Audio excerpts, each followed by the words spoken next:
हा जो इष्टलिंग आहे, हा लिंग प्रकार जो आहे ना, आमच्या गळ्यामध्ये बांधलेलं जे इष्टलिंग आहे, हा इष्टलिंग मी आता तुम्हाला एक थोडासा प्रयोग करून दाखवतो.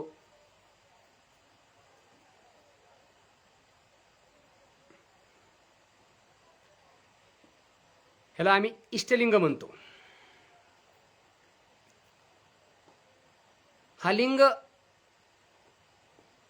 एखाद्या गोष्टीचा लावलेला शोध. काही जणांना म्हणतात की हा विज्ञान आहे का, तर हे विज्ञानाच्या पुढचं कार्य आहे. आज कोरोनाच्या काळात सुद्धा हे आमच्या कामावर पडू शकतं. महत्त्वाचं आहे. आज आम्हाला हे इतकं महत्त्वाचं आहे की आमच्या जीवनामध्ये बदल घडू शकतो. मग कसा बदल घडू शकतो हे मी तुमच्या पुढे आता सांगणार आहे. लक्षात ठेवा. काही गोष्टी आम्ही स्वीकारत असताना, काही गोष्टी घेत असताना महत्त्वाच्या आहेत.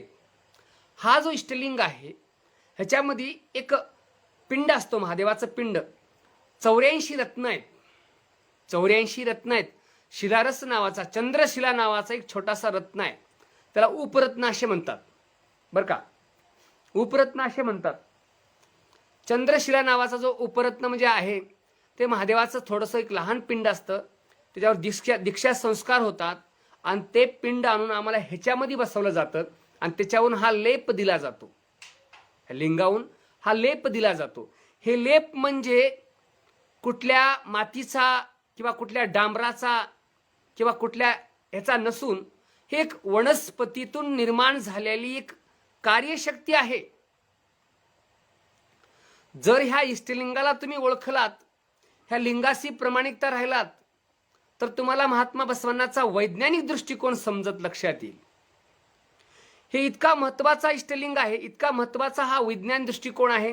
मी तुमच्या पुढे एक पुस्तक आणलेलं आहे. आता बघा, जितक्या हे पुस्तक दिसतंय, लिंगवंतांची लिंगप्रभा नावाचं हे पुस्तक आहे. लिंगवंतांची लिंगप्रभा या नावाचं एक पुस्तक आहे.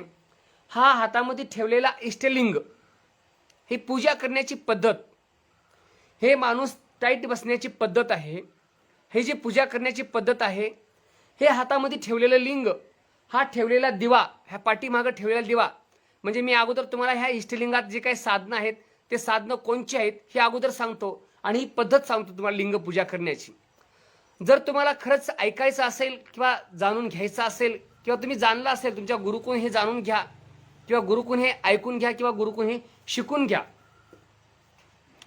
बघा, हे जे इष्टलिंग तयार करण्यासाठी काही साधनं लागले, काही साधनं आम्ही वापरले. ते साधनं अशी आहेत की लाख नावाचा एक आहे. लाख लिंग बनवण्याकरता वापरलेला जातो. रक्तस्राव आणि रक्तपित्तासारखे रोग बरे करण्यासाठी वापरला जातो.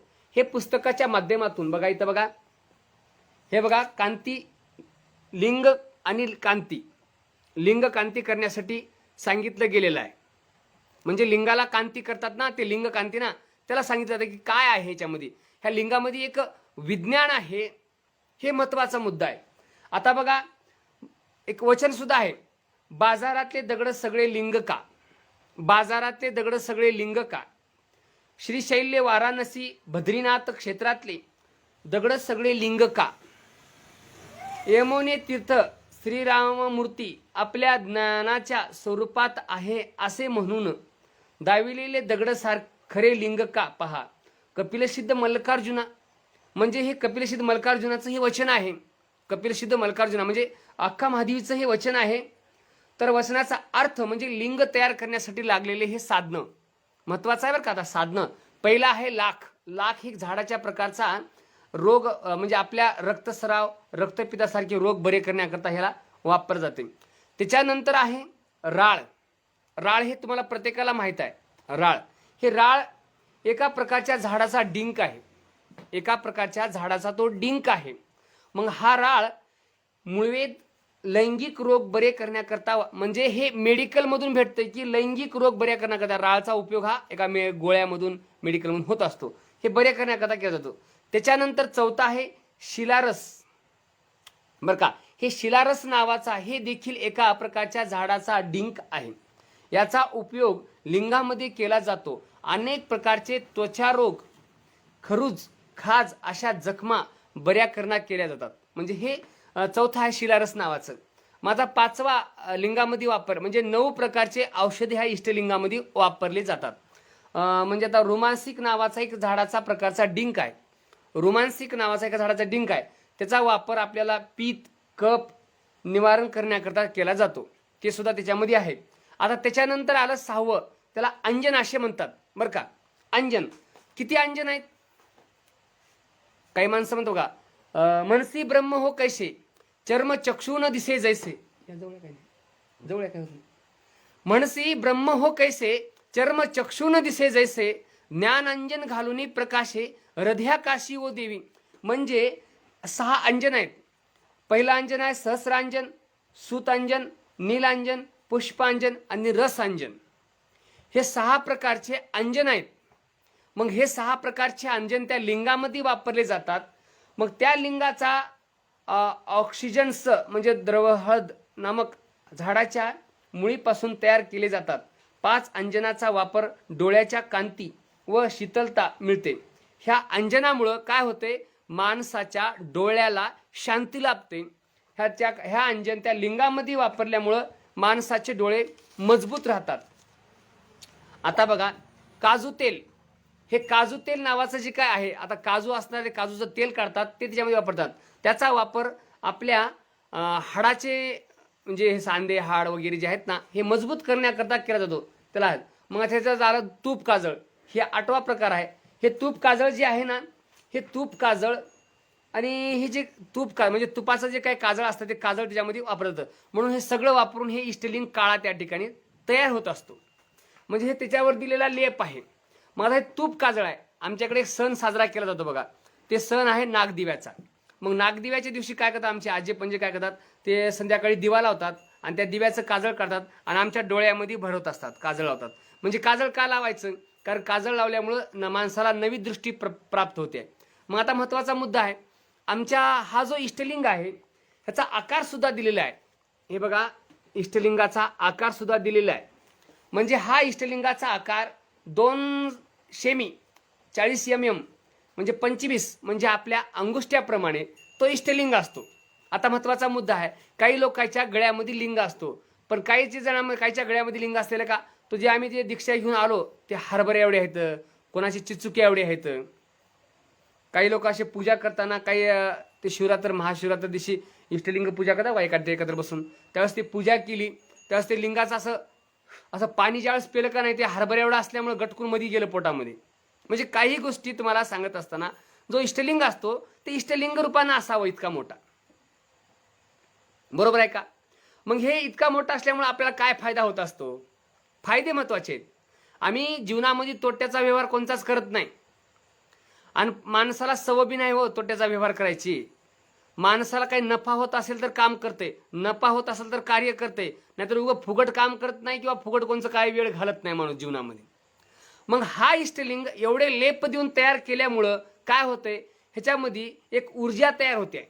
आता हे लिंग कसं आहे, हा लिंग काळा आहे, लाईटच गेली, हा लिंग काळा आहे. आता लाईट गेली आहे, मी तुम्हाला दिसणार तुम्ही मला दिसणार, तरी असू द्या. लिंग हा काळा आहे. आता हे मी दुसरे प्रकार सांगतो, नंतर तुम्हाला एक प्रक्रिया करून दाखवतो. लिंग काळा असल्यामुळं आम्ही पिशवीमध्ये वापरावं बरं का,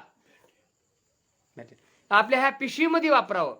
आम्ही काही चांदीच्या किंवा पितळेच्या तांब्याच्या बेलामध्ये वापरतो, लाईट गेल्या म्हणून अंधार पडला बरं का, चांदीच्या बेलाच्या आम्ही ह्याच्यामध्ये वापरत असतो, पण ते अलिबाग लाईट. मग हे त्याच्यामध्ये काय न वापरता ह्या पिशवीमध्ये वापर जावं. मग पिशवीमध्ये वापरण्याचा काय फायदे आहेत, काय फायदे आहेत? कारण हा इष्टलिंग, हा लिंग आहे ना, हे लिंग काळा असल्यामुळं, हे सगळे 9 प्रकारचे 9 औषध तयार केल्यामुळं हे लिंग काळा होतो. काळं झाल्यामुळं ही जी ऊर्जा आहे, पृथ्वी तलावरची जी काय ऊर्जा आहे, ही ऊर्जा शोषण करत असतो. इथे एक वचन आहे, ते वचन तुम्हाला वाचून दाखवतो मी, पुराव्यासहित बोलतो, असं काही खोटं बोलायची मला गरज नाही. अद्भुत आकाशाच्या शुभ्र अंगणेमध्ये, अद्भुत आकाशाच्या शुभ्र अंगणेमध्ये विधुलतेला जन्म दिला पहा, विधुलतेला जन्म दिला पहा. विधुलतेच्या प्रकाशाने शुद्ध प्रकाश प्रसाद पाहून, शुद्धाशुद्ध मिटून, मी तू द्वैत मिटून, हे प्रभू तूच निरंकार, महालिंग गुरु सिद्धेश्वरा प्रभू देवा. तोंडर सिद्धेश्वर नावाचा हे वचन आहे. ते स्वतःच्या वचनात सांगतात की ह्या इष्टलिंगामध्ये जी ऊर्जा समर्पित होते आहे, जी ऊर्जा आकर्षित होते आहे, आपल्या गावामध्ये आपल्या देशामध्ये जे सौर ऊर्जा वापरतात, सौर ऊर्जेमध्ये आम्ही काढून बघितलं तर त्यामध्ये काळी लेश असते. बघा, सूर्याचे किरण ह्याच्यावर पडले की हे काळं शोषण करते.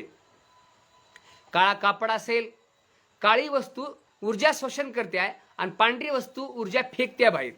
म्हणजे हे इष्टलिंग ऊर्जा शोषण केल्यामुळं ही ऊर्जा ह्याच्यामध्ये समर्पित होत असते आहे. आणि ह्या इष्टलिंगामध्ये ह्या पिशवीमध्ये असल्यामुळं मला एक सांगा, महात्मा बसवांना देशाचे पंतप्रधान होते, बसवांनाच्या मस्तकावर सोन्याचा मुकुट होता, बसवांनाच्या मस्तकावर सोन्याचा मुकुट होता, तर महात्मा बसवांना चांदीचं, पितळचं किंवा सोन्याचं बेल वगैरे काही वापरले नाहीत. का वापरले नसतील? कारण त्यानं फक्त अशा सुडक्यामध्ये किंवा असल्या पिशवीमध्ये बेल घालायचे, लिंग घालायचे आणि ठेवायचे हृदयावर. मग ह्या बेलामुळे, ह्या पिशवीमुळे काय होते, समजा एखाद्या माणसाला काचाच्या खोलीमध्ये जर ग्रुप केलो, त्या माणसाला श्वास भेटेल का हो? वायू भेटेल का?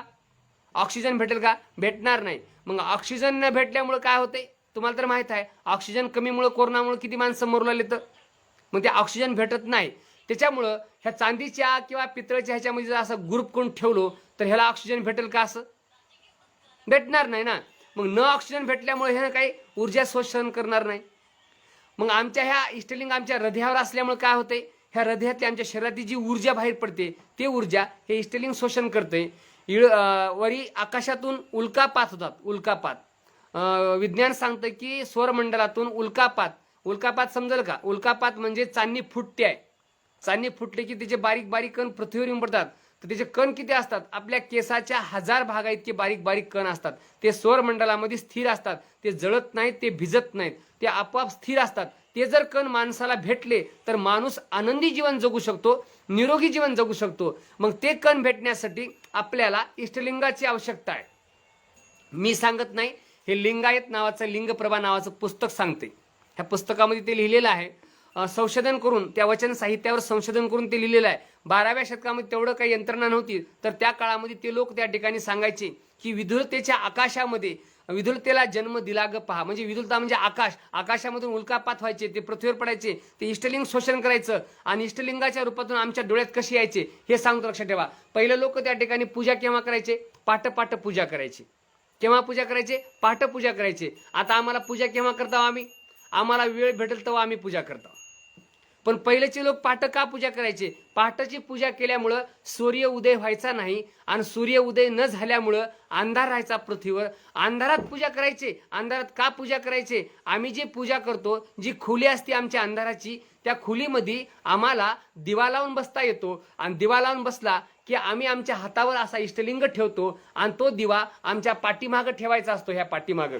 मग आता काही लोक म्हणतात, काही महाराज म्हणतात पाठीमागं ठेवलं म्हणजे आपिसा असते. तसं काही नसते बाबांनो, लक्षात ठेवा.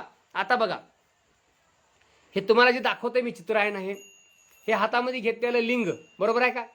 हे दिवा ठेवलेला पाठीमागं, हा दिवा आहे ना, ह्या दिव्याचा प्रकाश अंधाराची खोली असल्यामुळं, सूर्य उदय न झाल्यामुळं, सूर्याचा प्रकाश पृथ्वीवर न आल्यामुळं, लाईट नसल्यामुळं, पहिलं लाईटचा शोध लागला नव्हता, पहिलं लाईट नव्हती, पहिलं दिव्याच्या साह्यानं काम करायचे लोक. गुहेमध्ये शरण जाऊन पूजा का करायचे? कारण गुहा हा अंधाराच्या असतायच्या. मग अंधाराच्या गुहा असल्यामुळं त्याच्यापाशी त्या दिव्याचा उपयोग करायचे. ते दिवा पाठीमागं ठेवायचे आणि पाठीमागं ठेवलेल्या दिव्याचा प्रकाश, हा प्रकाश त्या लिंगावर पडायचा आणि त्या लिंगाचा प्रकाशाचे केंद्र बिंब ह्या लिंगावर, ह्या आपल्या लिंगावर केंद्रित व्हायचं. महागाला प्रकाश ह्या लिंगावर पडते आणि त्या लिंगावर पडलेला प्रकाश त्याच्यामधून किरण बाहेर पडतात आणि आपल्या डोळ्यामध्ये जात असतात. बघा, लक्षात ठेवा, ह्या किरणाची रेष आहे, ही बारीक बारीक रेष आहे. ह्या रेषेच्या माध्यमातून ह्याच्या डोळ्यामध्ये येते. लक्षात दिसते का तुम्हाला?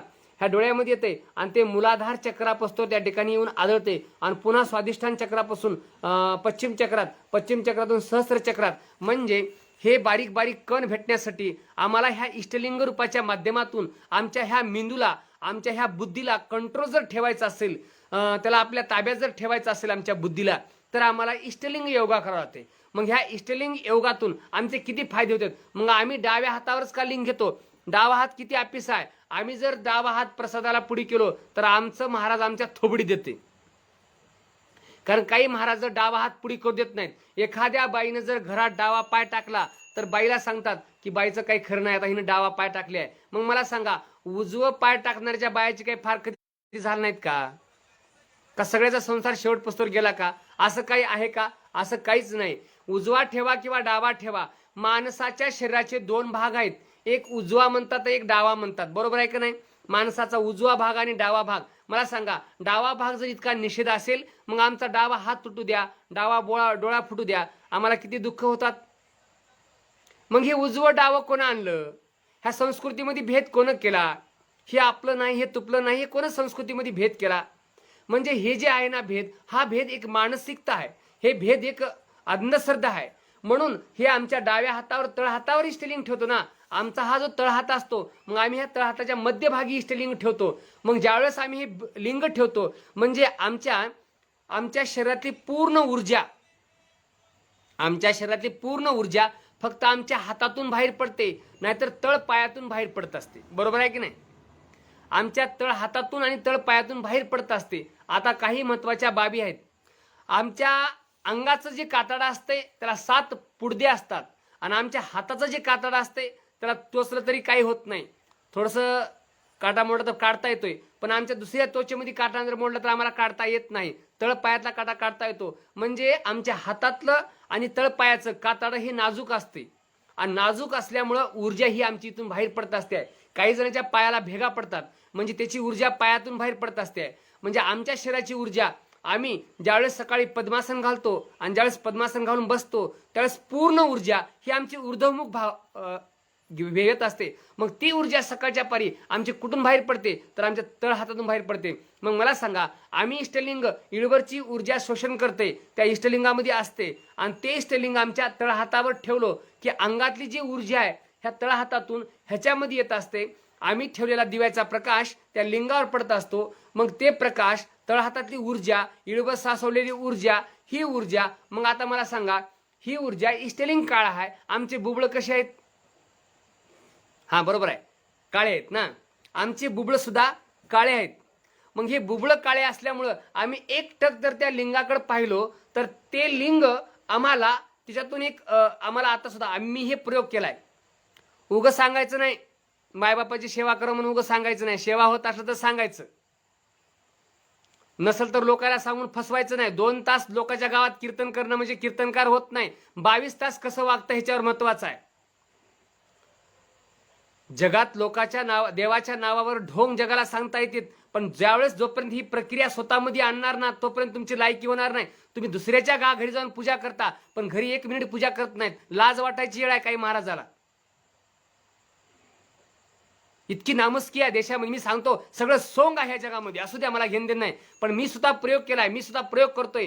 ह्या इष्टलिंग पूजा करताना सकाळी सकाळी आम्ही दिवा मागे ठेवतो, आणि त्या दिव्याचा प्रकाश लिंगावर पडतो, आणि लिंगावरचा प्रकाश ज्यावेळेस आम्ही डोळ्याने त्या ठिकाणी पाहतो त्यावेळेस ह्या आमच्या नेत्रामध्ये स्पर्श करत असतो.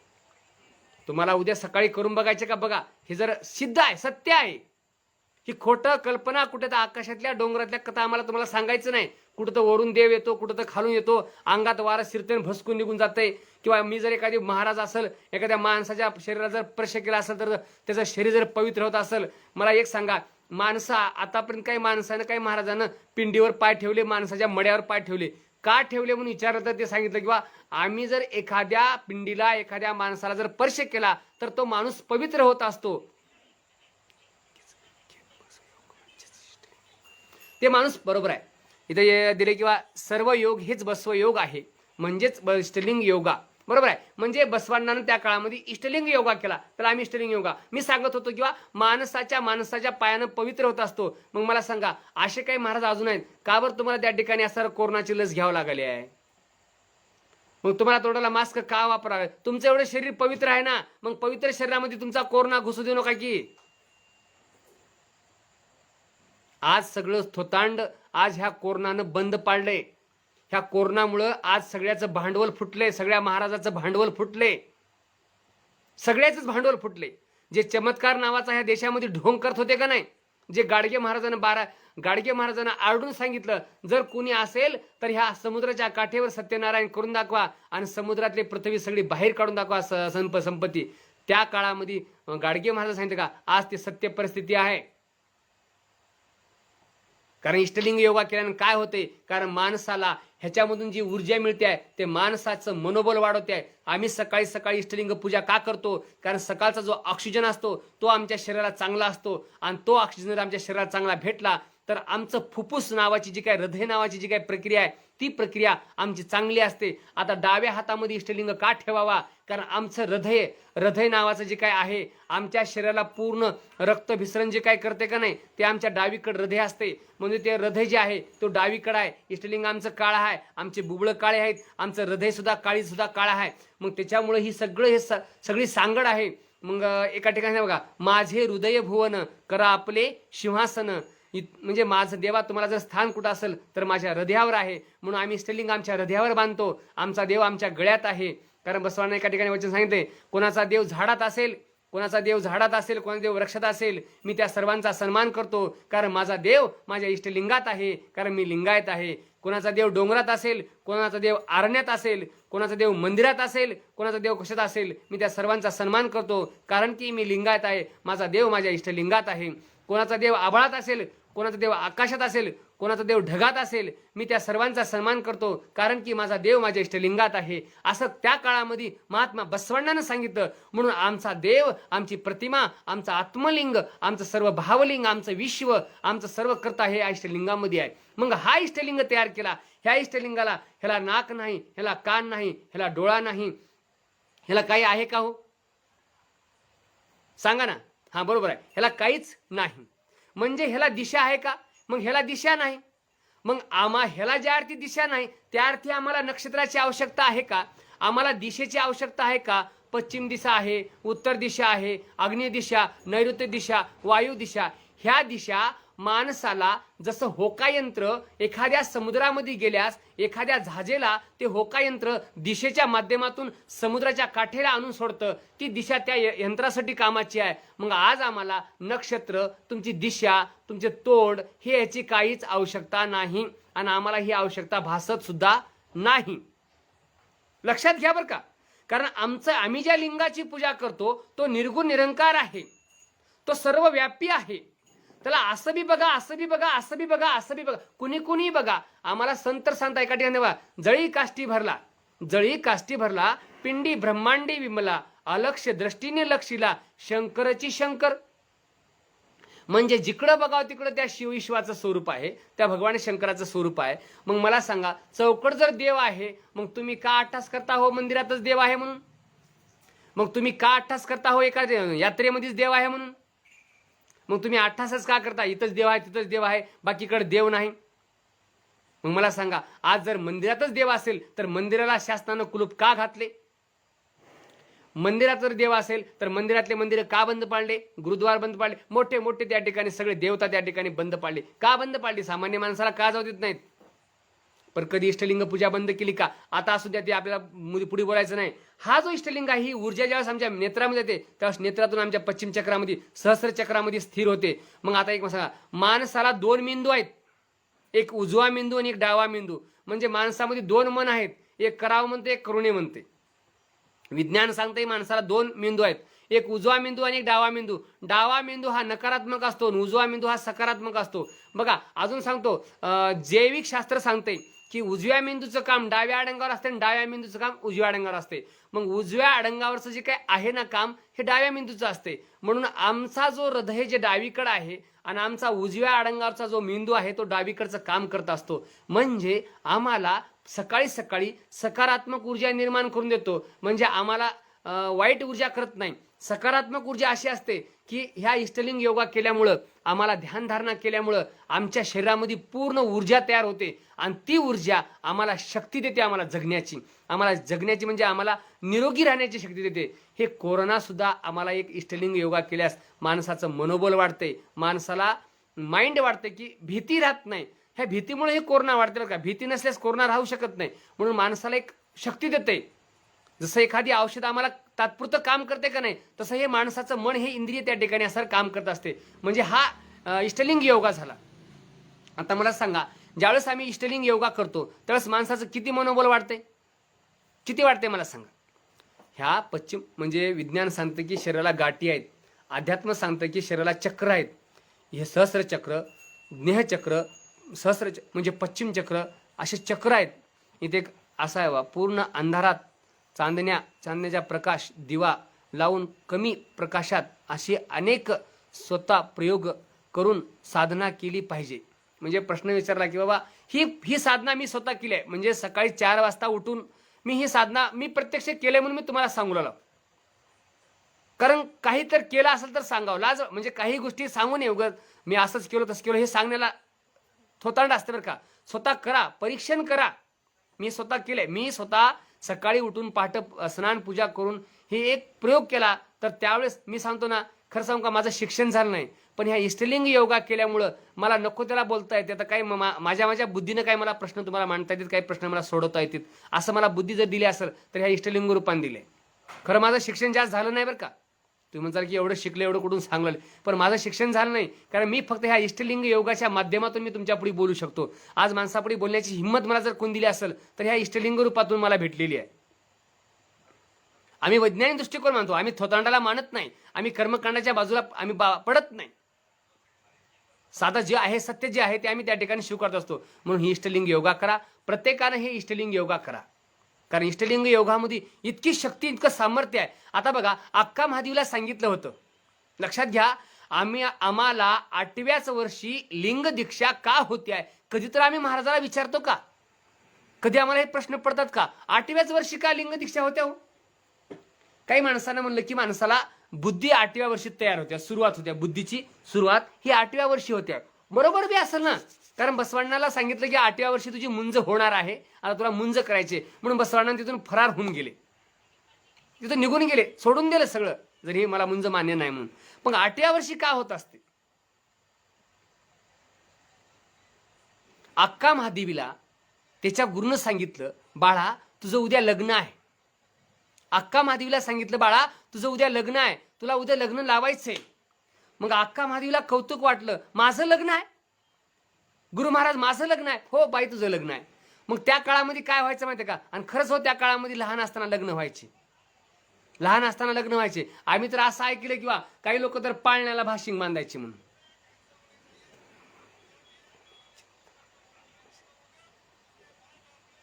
पाळण्याला भाशिंग बांधायचे बरं का. मग पाळण्याला भाशिंग बांधायचे, लहान असताना लग्न व्हायचे. अक्का महादेवीला सांगितलं तुझं लग्न आहे. मग त्यावेळेस गुरु महाराज लग्न आहे. मग ती अक्का महादेवी सगळ्या गावांना तिथे त्या ठिकाणी त्याच्या मैत्रिणीला चर्चा करायची, आज माझं लग्न आहे, आज माझं लग्न आहे, आज माझं लग्न आहे. मग हिला आनंद वाटायचा, माझा वर कसा असेल, माझं लग्न कोणासंग असेल. अक्का महादेवी गुरुकडे गेली, महाराज कधी आहे माझं लग्न? बाळा तुझं लग्न उद्या पहाटे आहे. सांगितलं तुझं पहाटे उद्या लग्न आहे, काही हरकत नाही. अक्का महादेवीला कौतुक वाटलं, आता माझं लग्न होणार आहे, आता माझं लग्न होणार आहे. मग अक्का महादेवी सकाळी सगळे उठले, पहाटे उठले, सगळ्यांना स्नान केली, पूजा झाली. अक्का महादेवीला स्नान घातले, शुद्ध पूजा घातली, पूजा केली. अक्का महादेवीनं शुभ्र वस्त्र त्या ठिकाणी परिधान केले. महाराज सुद्धा शुभ्र वस्त्र परिधान करून महाराज पद्मासन घालून बसले. अक्का महादेवीला समोर बसवलं. मग ती दुर्डी, ते बेल, फूल, ते विभूती, मंत्र हे सगळं त्या ठिकाणी आणलं आणि अक्का महादेवीला सांगितलं, अक्का आता मी तुझं लग्न लावणार आहे. अरे मग अक्का महादेवीला वाटलं, मग माझा मालक कोण आहे, माझा धनी कोण आहे, माझा ह्या शरीराचा धनी कोण आहे? असं ज्यावेळेस कौतुकानं अक्का महादेवीने विचारलं, त्यावेळेस अक्का महादेवीला त्या गुरुनं सांगितलं, अरे वेडी अक्का तुझं लग्न ह्या इष्टलिंगाशी लावत आहे, चन्ना मल्लिकार्जुनाशी लावत आहे. हे जे इष्टलिंग दिलं, तिच्या हातामध्ये दिलं, हे तुझा मालक आहे, तुझा धनी आहे, हे तुझं हे समर्पित करण्याशी तुझा हे धनी आहे.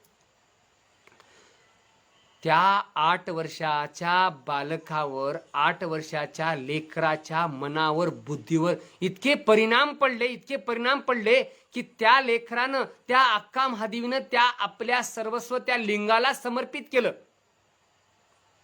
त्या लिंगाला सर्वस्व समर्पित केलं. कारण का सांगितलं, एक वचन आहे अक्का महादेवीचं, माझं लिंग, माझं लग्न माझ्या गुरुनाथीने लावलं. माझे गुरु कन्यादानी झाले, माझे गुरु कन्यादानी झाले.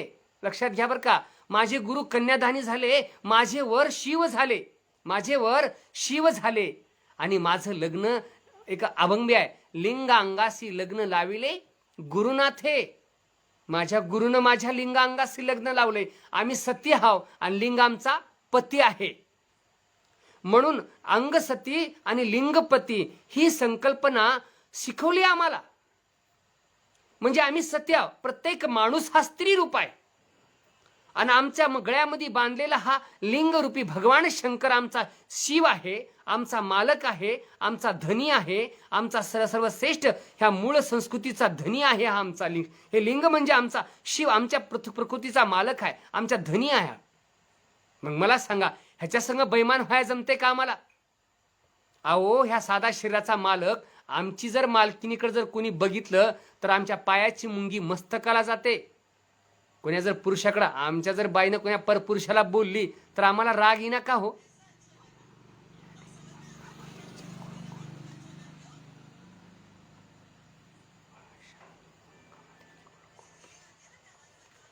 मग हे जे अक्का महादेवीला जे इष्टलिंग रूपाच्या माध्यमातून जी लिंग दीक्षा दिली गेली, अक्का महादेवीला ज्यावेळेस लिंग रूपामध्ये त्या लिंग दीक्षा दिली, अक्का महादेवीनं सर्वस्व आपल्या लिंगाला मानलं आणि अक्का महादेवीनं तेव्हापासून चन्ना मल्लिकार्जुना सिंग आपलं समर्पित केलं. मी तुमच्या प्रश्नाचं उत्तर देतो शेवटी, कारण असे प्रश्न मी तुम्हाला सांगतो नंतर. मग अक्का महादेवीनं आपल्या ह्या लिंगाशी समर्पित केला, आपला भाव त्या लिंगाशी समर्पित केला. अक्का महादेवी लग्न करण्याची कोणासंग तयार नव्हती, म्हणून मन्मथ स्वामीनं परमरहस्यामध्ये हिची खबरदारी घेतली. कारण इष्टलिंग असता हृदयावरी, अन्य देवा नमस्कार करी. त्याच्याकडे बघितलं, साष्टांग जर दंडवट घातलं कोणीकडं तर त्याला कपड्यासकट आंघोळ करावं म्हणून, असं मन्मथ स्वामी सुद्धा त्या ठिकाणी खंबीरपणे बोलले बरं का. इतकं खंबीरपणे बोलले, बरोबर आहे म्हणले. अरे गळ्यावर जर लिंग असताना तुम्ही जर अन्य देवा नमस्कार करत असाल, मला कोण्या गोष्टीचं खंडन करायचं नाही, मला कोण्या थोतांड मांडायचं नाही, पण आपण आपल्या मालकाशी प्रमाणित, जसं एखादी स्त्री घरामध्ये राहते आणि स्वतःच्या मालकाला देहाशी समर्पित होते आणि सगळ्याची व्यवस्था करते ती पत्नी, नाही सासऱ्याला राग येत नाही, ना भावजेला राग येऊ देत नाही, ना कोणालाच राग येऊ देत नाही, पण जेवढं प्रेम आपल्या मालकावर वेगळ्या रूपानं करते तसं आमचं प्रेम हे आमच्या इष्टलिंगावर पाहिजे. वेगळं प्रेम, आमचं विशेष प्रेम आमच्या ह्या लिंगावर पाहिजे. गुरुनं दिलेला आमचा हा लिंग, गुरुनं दिलेला आमचा हा शिवलिंग आमच्या समर्पित आमच्या संग पाहिजे. बसवण्णांची ही दीक्षा, ही आमचा संस्कार आमच्या सातत्यानं आमच्या हृदयावर राहायला पाहिजे. किती प्रेम करावं लिंगावर, किती प्रेम करावं, आतोनात प्रेम करावं. कारण अंगामध्येच आहेत आमच्या गुरु लिंग जंगम. आम्ही नऊ लिंगाशी समर्पित झालो पाहिजे. आमच्या हा एक लिंग, आमचा एक भाग आमच्या समर्पित झालं पाहिजे. ही सकाळी ज्यावेळेस इष्टलिंग पूजा करतो, आम्हाला परमर्ष सांगते, आमची परमर्ष आम्हाला माय सांगते की बाबा बघ, सकाळी उठल्या स्वच्छाला जात असताना कोणाला बोलू नकोस, कोणाला काही वाईट शब्द बोलू नकोस, कोणाला संग अपशब्द बोलू नकोस. कारण का बोलू नकोस? कारण आम्ही संध्याकाळी झोपल्यामुळं आमच्या मेंदूमध्ये जे काही ज्ञानतंतू असतात ते खर्चा जाऊ नये म्हणून त्या ठिकाणी बोलू देत नाहीत आम्हाला. आणि न बोलल्यामुळं आमचे ज्ञानतंतू खर्चत नाहीत, आणि ते खर्चू नये म्हणून आम्ही जर सकाळी ती इष्टलिंग पूजा केलो तर आमचे ते ज्ञानतंतू आमच्या लिंगरूपाच्या माध्यमातून पुन्हा आमची शक्ती वाढवतात. आमचं ज्ञान वाढवण्याची शक्ती जर असेल तर आमच्या ह्या इष्टलिंगामध्ये आहे. आणि अजून एक महत्त्वाचा मुद्दा आहे, आम्ही सकाळी लिंग पूजा केल्यास आम्हाला कोणचं व्रत किंवा कोणचं वैकल्य करायची आवश्यकता लागत नाही. का लागत नाही सांगतो तुम्हाला. आम्ही सकाळी पहाटे उठून जर इष्टलिंग पूजा केलो तर आम्हाला आंघोळ केल्या जेवायला काही नंतर पाणी प्या, आम्ही मोकळे आहोत.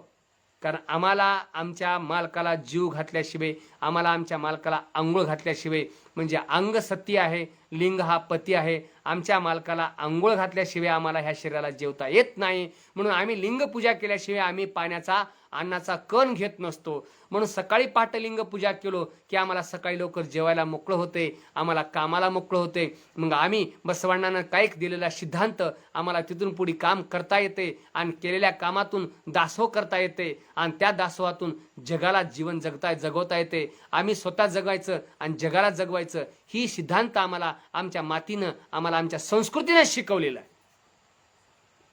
म्हणून आम्ही इष्टलिंग पूजा ही सर्वात महत्त्वाची पूजा आहे. आता लई न वेळ घेता आणि लई न वेळ जाता मी इष्टलिंग पूजा करा, प्रत्येकानं लिंग पूजा करा. महात्मा बसवानंद त्या काळामध्ये प्रत्येक 350 जातीच्या लोकांना एकत्र केलं आणि 300 जातीच्या लोकांना एकत्र करून प्रत्येकाच्या गळ्यात इष्टलिंग बांधला. प्रत्येकाला सांगितलं, बाबा तुझा देव तुझं पाशी आहे, आता तू घाबरू नकोस, कुठं जाण्याचा प्रयत्न करू नकोस. आता तीच परिस्थिती आज आम्हाला उद्भवलेली आहे. बाबा आता कोण्या मंदिरात जाऊ नकोस, सगळे मंदिरं बंद आहेत, आता तुझ्या इष्टलिंग गळ्यात बांधतो, आता तू पूजा करीत बस. आता सगळ्या महाराजांना सांगितलं पाहिजे, ज्याच्या गळ्यात लिंग नाही का नाही त्या गळ्यात माणसा त्या लिंग बांधला पाहिजे आणि त्यानं घरी लिंग पूजा केली पाहिजे. ही सगळी काळजी कोणी घेतली पाहिजे? स्वतःच्या आईनं आणि स्वतःच्या वडिलांनी.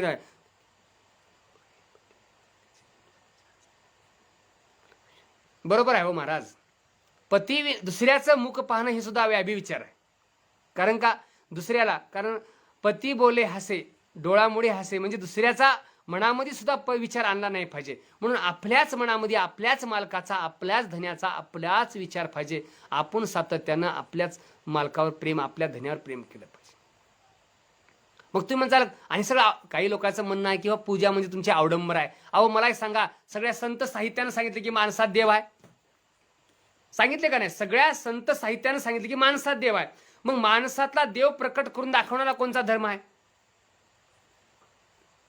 दाखवा ना आम्हाला. मी सांगतो, लक्षात ठेवा. आम्ही सकाळी उठतो, स्वच्छला जाऊन येतो, शरीर मलमूत्र बाहेर त्या ठिकाणी विसर्जित करतो आणि पुन्हा घरी येतो, पुन्हा सगळं स्वच्छ त्या ठिकाणी शरीर तोंडबिंड वगैरे जातं, सगळं काही करतो आणि स्नान करतो. पुन्हा पहिलं आम्ही पहिल्यान सुरू मालकीन स्वच्छ होते बरं का, लक्षात घ्या बरं का. स्वतः मालकीन स्वच्छ होते, स्वतः सुंदर त्या ठिकाणी होते, सगळं शरीर धुवून घेते, पद्मासन घालून बसते. 15 ठिकाणी आम्ही भस्म लावतो, 15 ठिकाणी आम्ही भस्म लावतो आणि भस्म लावून एकत्र ध्यान करतो आणि मग पुन्हा मालकाला काढून आमच्या हातावर ठेवतो आणि त्याला विचारतो बरं आहेस का नाहीस म्हणतो. म्हणजे अगोदर आम्ही शरीराची पूजा करतो. आम्ही जे पूजा करतो ना, अगोदर आम्हाला शरीराची पूजा करायला शिकवलं. आम्हाला आमच्या शरीराची पूजा, आम्ही 15 ठिकाणी भस्म लावतो म्हणजे उगा कुठं तर वाघावणी वडीत नाही. ज्यावेळेस पहिल्यांदा सुरू भस्म लावतो, लिंग पूजा महिमान ब्रह्म घाली लोटांगण, बरोबर आहे ना. म्हणजे लिंग पूजा ही सगळ्यात महान आहे. आम्ही ज्यावेळेस मस्तकाला विभूती लावतो ना, इथं सहस्र चक्र आहे. हे चक्र म्हणजे आमची बुद्धी, आमचा मेंदू वाया जाऊ नये. अजून दुसरं एक महत्वाचं सांगू का तुम्हाला, कथा सांगायची गरज नाही पण कथा एक आठवते मला. भस्मासूर, शिवलीलामृत म्हणजे कथा. आता हे थोडंसं कथेमध्ये गेलं तर काही लोक म्हणतात की कथा कशाला मध्ये घातली, पण ती कथा नाही बरं का. की स्वतःला कळलं पाहिजे की एक दिवस मी सुद्धा भस्म होणार आहे. भस्म म्हणजे काय, मी एक दिवस भस्म होणार आहे, मी मरणार आहे. म्हणजे ही स्वतःची जाणीव पाहिजे की हे देह राहणार नाही, हे देह एक दिवस विलीन होणार आहे. भस्मासूर ज्यावेळेस मस्तकावर हात ठेवला त्यावेळेस भस्म झाला. तसं हे आम्ही अगोदर मस्तकाला भस्म लावतो, इथं सहस्र चक्र आहे, इथली पूजा करतो. इथं मस्तकावर या ठिकाणी असं निहचक्र आहे, ह्या चक्राची पूजा करतो. इथं त्या ठिकाणी असं प्रतिबिंब आम्ही म्हणून विभूती लावतो. हे का लावतो, कारण आमच्या ह्या इष्टलिंगाचा जसं एखाद्या शरीराचा बाईचं जे सौभाग्य असतं त्याला कुंकू म्हणतात.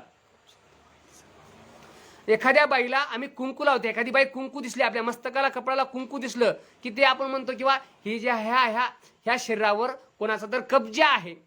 मग तो कब्जा कोणाचा आहे, तर एखाद्या मालकाचा, एखाद्या धन्याचा कब्जा आहे.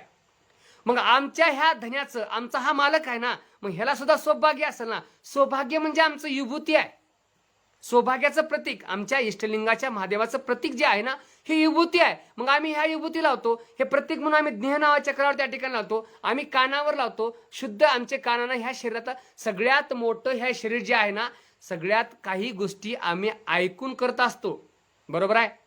काही गोष्टी ऐकून करत असतो, म्हणून हे कान शुद्ध व्हावं, येणारा आवाज आमच्या कानामध्ये शुद्ध व्हावं म्हणून आम्ही कानाला विभूती लावतो. नंतर इथं कंठ नावाचं चक्र आहे, ते ज्या ठिकाणी असं लावतो. मग इथं हृदय नावाचं चक्र आहे, हृदयावर त्या ठिकाणी लावतो. नाभी कमळावर त्या ठिकाणी विभूती लावतो. मग आम्ही महागच्या चक्रावर लावतो. मग पुन्हा इथं मणक्यावर विभूती लावतो आणि पुन्हा दंडावर पुन्हा ह्या ठिकाणी अशी विभूती लावत असतो. म्हणजे 15 ठिकाणी आम्ही विभूती लावत असतो. हे अवडंबर नाही, हे सोंग नाही किंवा ढोंग नाही. कारण विभूती हे एक आमच्या लावलेल्या शरीरावरची एक, आम्ही ज्यावेळेस असं चोळत असतो ना, आमच्या नाड्या सततेच होत असतात. आम्ही ज्यावेळेस असं ओढतो ना, त्यावेळेस आमचे कान त्या ठिकाणी असतात, असे सततेच होत असतात. आम्ही इंद्रिय त्या ठिकाणी असतात आमचे मोकळे होत असतात. आणि आम्ही लावलेलं भस्म, हे भस्म उगं साधं भस्म नाही. हे भस्म म्हणजे जे काय शरीरावर ज्यावेळेस भस्म असते, मुखामध्ये मंत्र असते, धन्य धन्य ते शरीर. आमचं जे शरीर असते का, धन्य ते शरीर त्या ठिकाणी संतानं म्हणले. म्हणून इष्टलिंग पूजा इतकी महत्वाची आहे, इतकी महत्वाची आहे. आता मला सांगा, ह्याचं सौभाग्य म्हणजे ही विभूती आहे. मग आता आमच्या मालकाचं मंगळसूत्र बी पाहिजे का नाही, बरोबर आहे का नाही. मंगळसूत्र बी पाहिजे का नाही. आमचा धन्य अंग हे सती, लिंग हे पती. ह्या पतीचं सौभाग्य म्हणजे विभूती आहे आणि आमचं सौभाग्य मंगळसूत्र म्हणजे आमची रुद्राक्षाची माळ आहे. आमचं जे सौभाग्य आहे ना, हे रुद्राक्षाची माळ आमचं मंगळसूत्र आहे. म्हणून प्रत्येकानं, हे वैज्ञानिक दृष्टिकोन आहे, इष्टलिंग पूजा म्हणजे काही दुसरं नाही बरं का, मध्ये आत्म्याला जागृत करण्याची शक्ती केंद्रस्थान म्हणजे आमचं हे इष्टलिंग आहे. आम्ही ज्यावेळेस हातावर ठेवतो आमच्या हृदय कमळाला 12 पाकळे आहेत. किती पाकळे आहेत? 12 12 12 पाकळे आहेत. विज्ञान सांगतं की हे नर आपलं हे जे काय मंडल आहे, हे जे आपलं ते काय आपलं ह्याला काय म्हणतात, नाडी म्हणतात, किंवा हे असं आपल्याला हे मला आता आठवण आली ती, किंवा आपला हे मनका जे आहे, मनका मनका बरोबर आहे का, ह्या मनक्यामध्ये जे काय बारीक बारीक बारीक बारीक हाड तुम्हाला दाखवू का अजून मी, हो का, हे जे मनका आहे ना, हे मनका, ह्या मनक्यामध्ये असे हाड आहेत, बारीक बारीक बारीक बारीक बारीक जे हाड आहेत. ह्याच्यामध्ये अजून एक तुम्हाला दृष्टिकोन दाखवतो.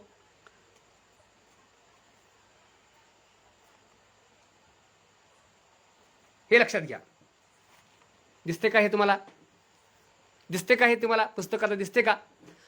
हा हे जे आहे हे आज्ञा चक्र आहे, हे स्वाधिष्ठान चक्र आहे, हे मणिपूर चक्र आहे, हे अनाहत चक्र आहे, हे विशुद्ध चक्र आहे, हे ज्ञेय चक्र आहे, हे पश्चिम चक्र आहे, हे शीख चक्र आहे, हे ब्रह्मचक्र आहे.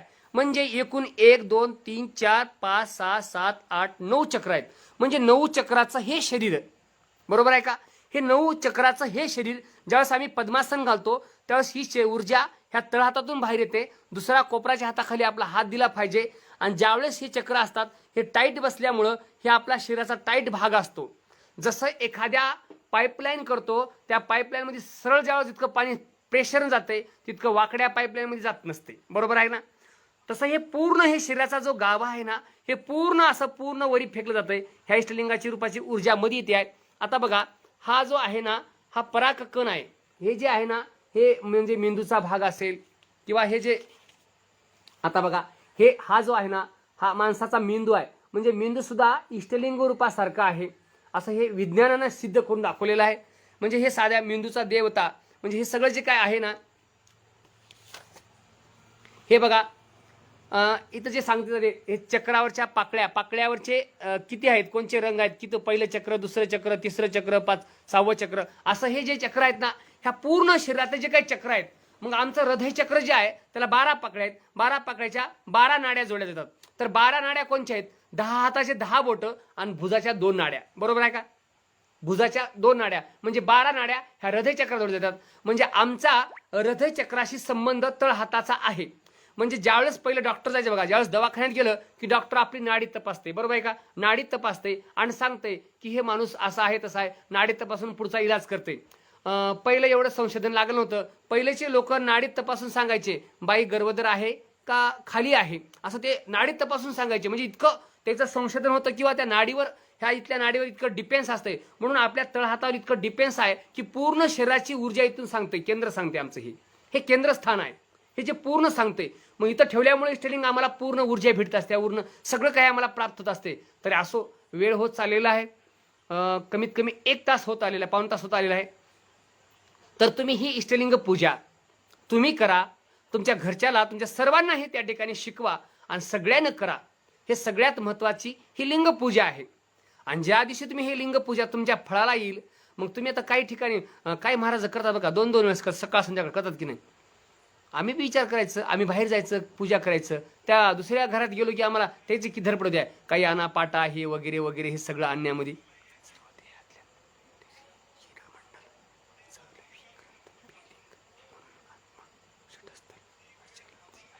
बरोबर आहे. पिनिलिंग ग्रंथाच्या माध्यमातून हे सगळं काही चालतंय असं त्याचं म्हणणं आहे. तरी असो, म्हणजे माणसं काही सकाळ संध्याकाळ 2 टाईम पूजा करतात ना.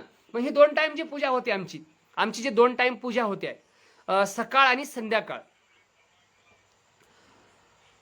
संध्याकाळची जी पूजा आहे ती सुद्धा खोलीच्या बंद खोलीमध्ये अंधारामध्ये करावं. जर बाहेर करत असाल तर घरी बी करावं. थोडासा वेळ द्या. अहो बाहेर मित्राला 2-2 तास बोलता, 3-3 तास बोलता, पत्नी संघ सगळ्या संघ वेळ घालता. मग 2 तास संध्याकाळी पूजा, 1 तास करा, अर्धा तास करा की पूजा.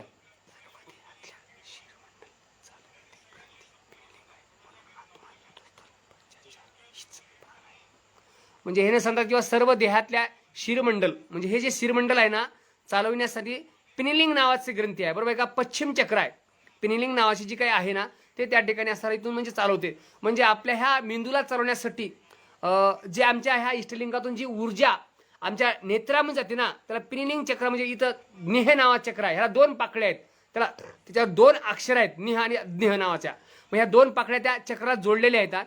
मग ते डायरेक्ट त्या चक्रातून पश्चिम चक्रातून म्हणजे मूलाधार चक्रातून सहस्र चक्रापासून म्हणजे मेंदू पस्तोर ती ऊर्जा फेकण्याचं काम हे आमचे डोळे करत असतात.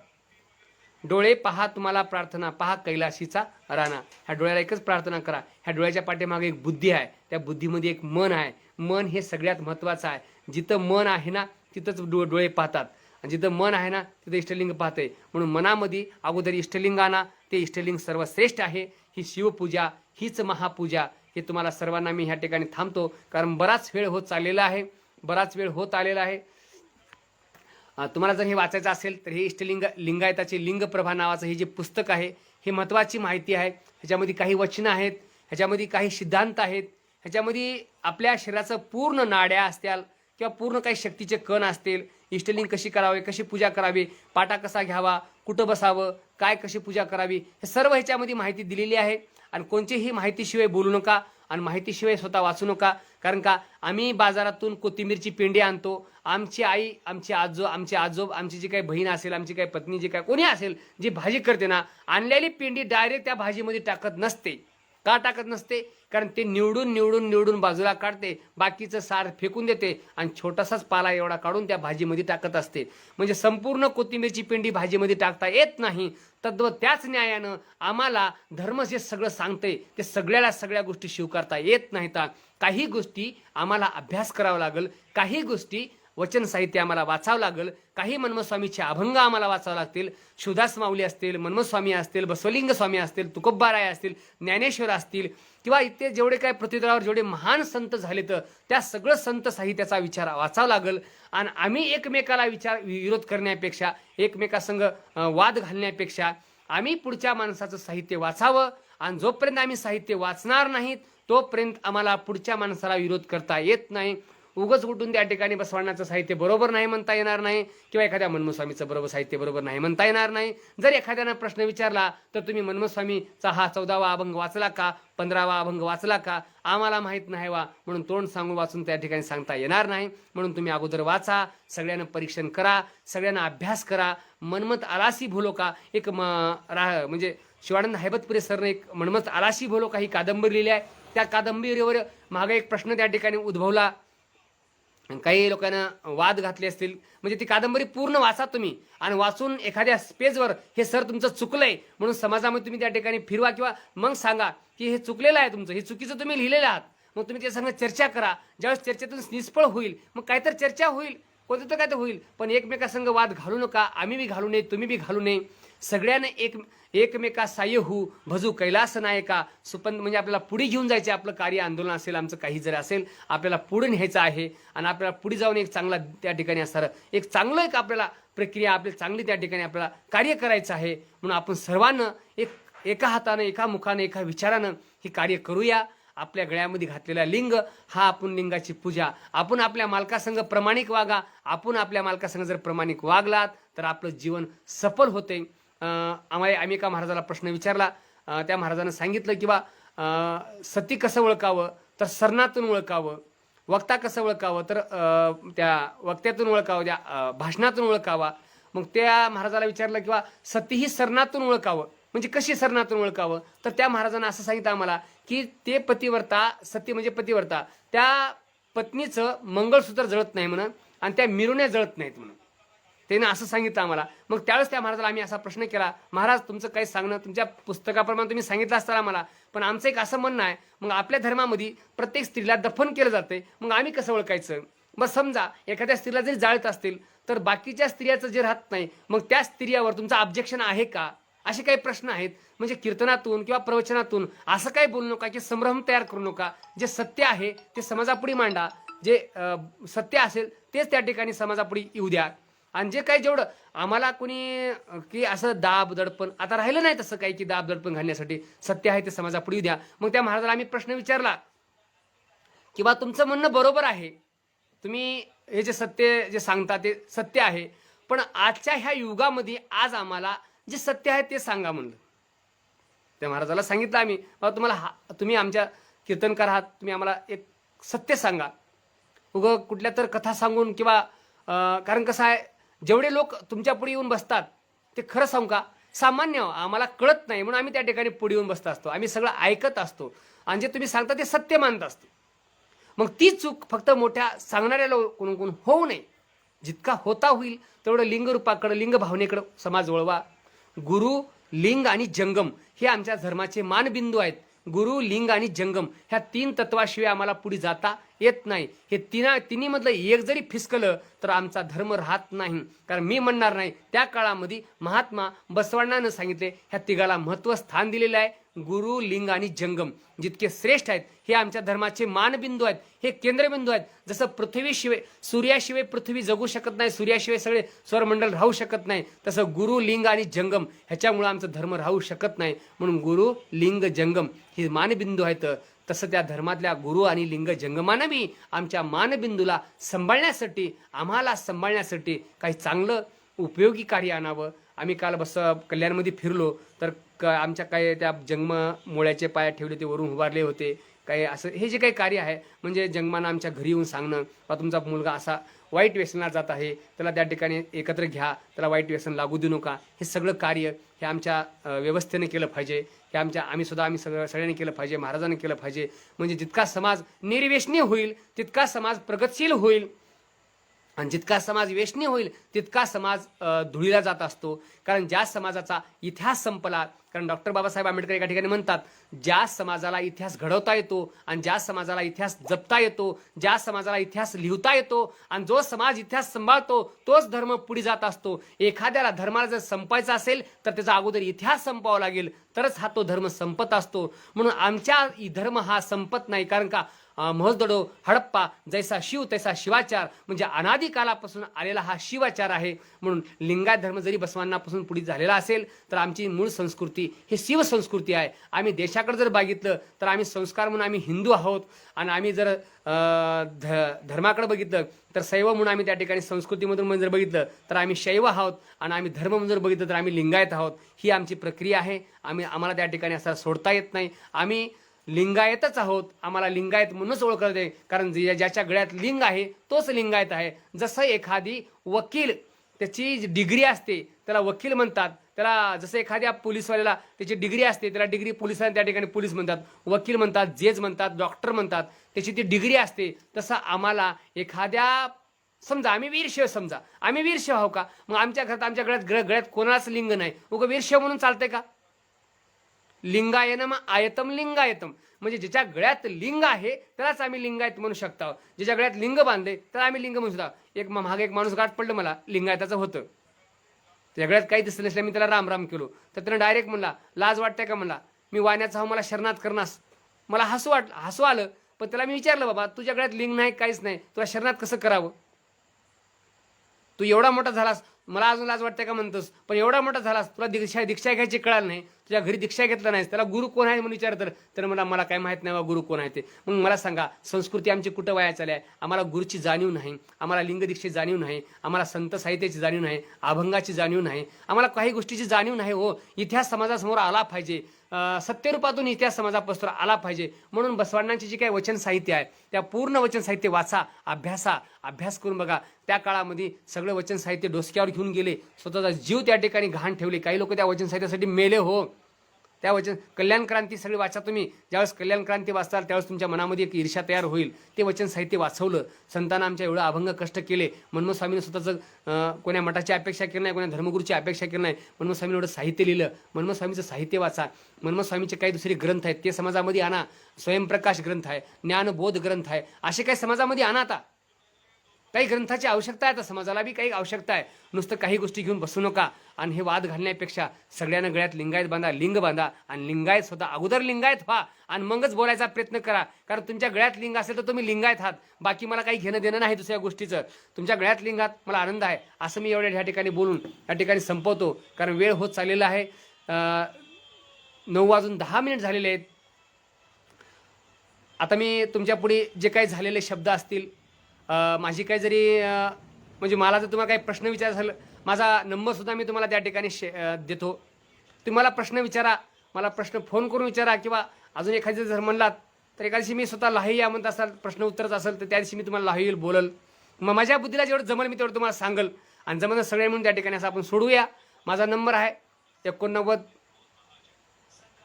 99 92 49 27 हा माझा नंबर आहे. माझ्या नंबरवर तुम्ही मला फोन करा. मला जमत तेवढं मी तुम्हाला सांगेल, जमत असेल तर मी तुम्हाला बोलू. म्हणून मी एवढं बोलून मी ह्या ठिकाणी थांबतो. ही माझी वाक्य पुष्पपूजा, समर्पण हो श्री गुरु राजा, मनमत शिवलिंग विनवी ओजा, श्री गुरु नागेशाशी, श्री गुरु नागेश. सर्व शरणांना शरणू शरणार्थी म्हणून मी ह्या ठिकाणी थांबतो. सर्वांना शेवटचा शरणू शरणार्थी.